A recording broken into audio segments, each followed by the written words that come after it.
क्या आम आदमी पार्टी अपने समापन की ओर है?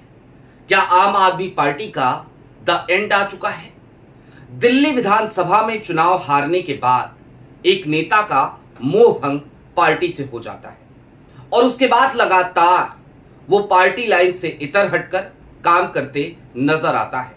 जब आम आदमी पार्टी तमाम मुसीबतों में होती है, उसके बावजूद वो नेता एक शब्द नहीं बोलता। एक ऐसा नेता जिसे अरविंद केजरीवाल ने आगे बढ़ाया, एक ऐसा नेता जिसे महज 26 वर्ष की उम्र में अरविंद केजरीवाल ने आम आदमी पार्टी के राष्ट्रीय कोषाध्यक्ष जैसी बड़ी जिम्मेदारी का पद दे दिया था, जिसके ऊपर अरविंद केजरीवाल इतना भरोसा करते थे कि जब जेल गए तो उन्होंने सिर्फ 3 नामों की लिस्ट भेजी और उन 3 नामों में एक नाम था उस नेता का, यानी कि राघव चड्ढा। लेकिन उसी राघव चड्ढा पर आम आदमी पार्टी को अंततः एक्शन लेना पड़ा और आलम ये कि जब एक्शन लिया गया तो पहले एक्शन हुआ, फिर राघव चड्ढा ने एक वार किया और फिर पलटवार का एक ऐसा सिलसिला शुरू हुआ जो लगता है अंतहीन हो चला है। नमस्कार, मैं स्वप्न और आप युगचरण न्यूज देख रहे हैं। दोस्तों, आगे बढ़े उससे पहले वही छोटी सी अपील, अगर आप युगचरण पे पहली बार आए हैं तो चैनल को सब्सक्राइब करते हुए जाइएगा, क्योंकि यहां पर आपकी और हमारी मुलाकातों का सिलसिला लगातार जारी रहता है। अब आगे बढ़ते हैं और जरा उन समीकरणों को एक एक करके डिकोड करने की कोशिश करते हैं कि आखिरकार आम आदमी पार्टी के भीतर ये चल क्या रहा है। लेकिन उससे पहले जरा बात राघव चड्ढा की करेंगे। राघव चड्ढा पेशे से एक चार्टर्ड अकाउंटेंट हुआ करते थे। आम आदमी पार्टी की विचारधारा से प्रभावित हुए ऐसा बताया जाता है, अन्ना आंदोलन से प्रभावित हुए ऐसा भी बताया जाता है। राघव चड्ढा अरविंद केजरीवाल की नजर में जैसे ही आते हैं, उसके बाद अरविंद केजरीवाल की कृपा उन पर बरसने लगती है। राघव चड्ढा देखते देखते अरविंद केजरीवाल की आंखों के तारे बन जाते हैं और आज की तारीख में आप सबको पता है वो आम आदमी पार्टी के राज्यसभा सांसद हैं। लेकिन अब राघव चड्ढा का नाम उस फहरिस्त में शामिल हो चुका है, जो फहरिस्त बड़ी लंबी है। योगेंद्र यादव, प्रशांत भूषण, कुमार विश्वास से शुरू हुआ ये सिलसिला कपिल मिश्रा और स्वाति मालीवाल जैसे लोगों से होते हुए अब राघव चड्ढा तक पहुंच चुका है। राघव चड्ढा को आम आदमी पार्टी ने राज्यसभा के उपनेता पद से फिलवक्त हटा दिया।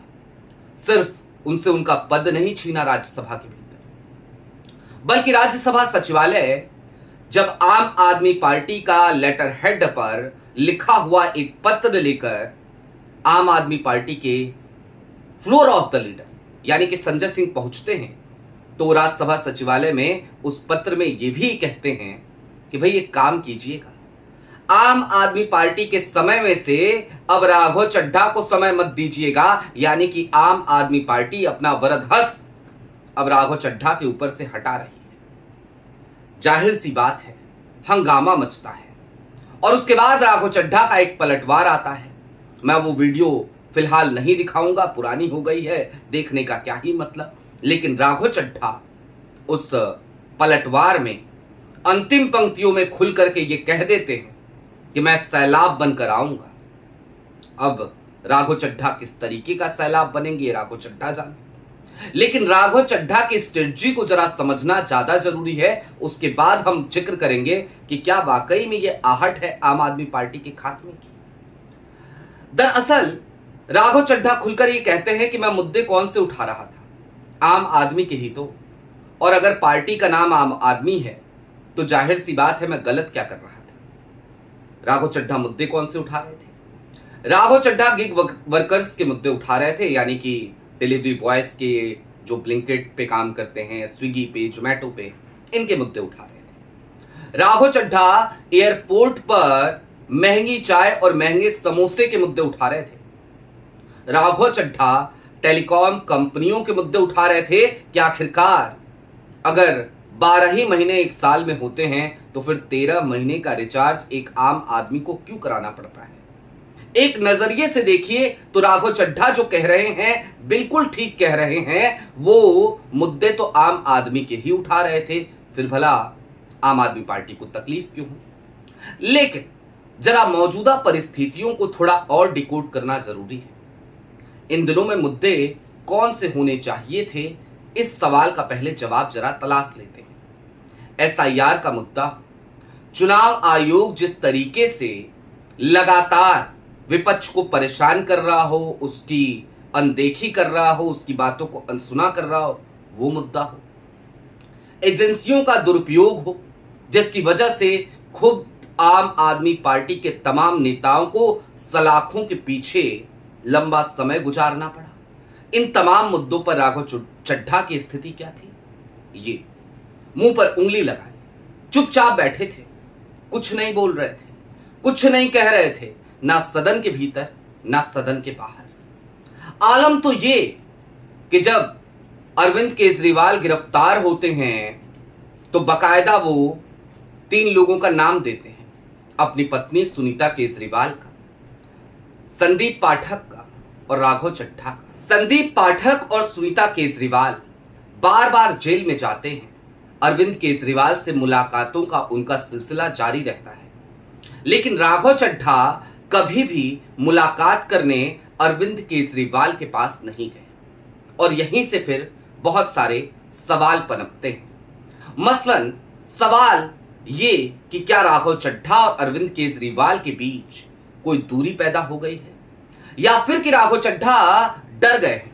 राघव चड्ढा आनन फानन में लंदन चले जाते हैं, कहते हैं कि मेरी आंखों की सर्जरी होनी है, लिहाजा लंदन में ही वो सर्जरी हो सकती है और इसलिए मैं लंदन गया था।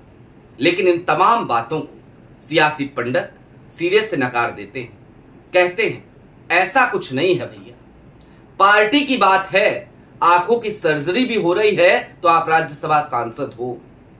एक ट्वीट ही करवा देते, कुछ बयान ही दे देते, एक वीडियो ही बनवा देते, आपने तो कुछ नहीं किया। इसका मतलब कि आप आम आदमी पार्टी की विचारधारा को फिलहाल तज चुके हैं।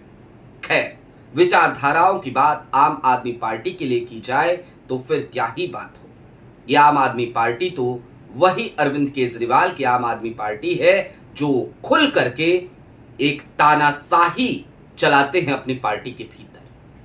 लेकिन अब जरा ये समझिए कि आम आदमी पार्टी के द एंड की बात हमने क्यों की, उसके समापन की हमने बात क्यों की, वो खत्म होने की कगार पे जाकर खड़ी हो गई है, ये बातें हमने क्यों की। ये समझना हो अगर तो फिर आपको जरा कालांतर में जाना पड़ेगा। दरअसल दिल्ली के चुनाव हारने के बाद से लगातार आम आदमी पार्टी धीरे धीरे सनह सनह हाशिए पर जाती हुई नजर आ रही है। बीच में एक जश्न का माहौल जरूर बना जब निचली अदालत से तमाम नेताओं को दिल्ली लिकर स्कैम यानी कि दिल्ली शराब घोटाले में राहत मिली। लेकिन इसके तुरंत बाद जैसे ही सीबीआई पहुंच जाती है हाई कोर्ट, तो उसके बाद से अरविंद केजरीवाल की राहत भी समाप्त हो जाती है। सीबीआई को वहां से राहत मिल जाती है। सीबीआई के खिलाफ निचली अदालत ने जो टिप्पणी करी थी वो टिप्पणी भी खारिज कर दी जाती है, यानी कि मुसीबतें कम नहीं हो रही।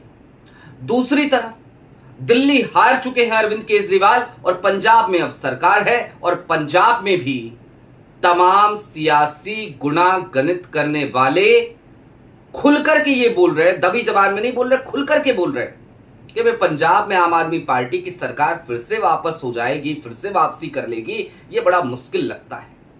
दिल्ली की गद्दी आप गवा चुके हो, पंजाब की गद्दी आप गवाने के कगार पर जाकर खड़े हो चुके हो। आपकी अपनी ही पार्टी के तमाम नेता और वो नेता जिनको आपने पैदा किया, जिनको आपने बनाया, वो आपको आंखें दिखा रहे हैं, तो फिर भला इससे बड़ा संकेत और क्या होगा किसी भी पार्टी के समाप्त होने का। जाहिर सी बात है राघव चड्ढा अकेले नहीं है।